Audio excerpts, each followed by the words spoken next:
ఎర్రకాలువ వరద ప్రభావంతో ముంపునకు గురైన పశ్చిమ గోదావరి జిల్లా దువ్వ వద్ద ముంపు ప్రాంతాల్లో పర్యటించారు. మంత్రులు అచ్చెన్నాయుడు, నిమ్మల, వంగలపూడి అనిత, పార్థసారథి, ఎమ్మెల్యే రాధాకృష్ణ దువ్వ ఆర్కిటెక్ట్స్ ను ముంపునకు గురైన పంట పొలాలను నివాసిత ప్రాంతాలకు పరిశీలించారు.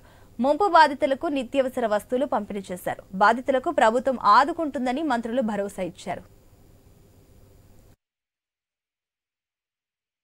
మాకు సమాచారం ఇవ్వాలి. చాలా దగ్గర నుంచి ఉదయం నుంచి కారులో ప్రయాణం చేస్తుంటే అరగంటకి ఫోన్లు వస్తున్నాయి.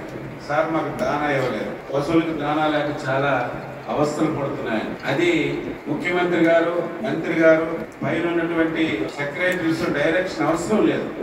ఇటువంటి ఇబ్బంది వచ్చేటప్పుడు, ఇటువంటి సమస్యలు వచ్చేటప్పుడు జిల్లా యంత్రాంగం కూర్చొని మీరు ఒక నిర్ణయం తీసుకుంటే దానికి ఆమోదం తెలియజేసి మీకు కావాల్సిన వనరులు ఇచ్చే బాధ్యత తీసుకుంటాం. ఎందుకంటే ఇటువంటి ఎమర్జెన్సీ ఇవి ఆగవింది, కంపల్సరీ చేయవలసిన బాధ్యత మనపై ఉంటుంది. కాబట్టి పశువుల దానా కానీ ఎక్కడైనా సరే మీకు రీహాబిలిటేషన్ సెంటర్స్ ఎక్కువ కావాలంటే పెట్టండి.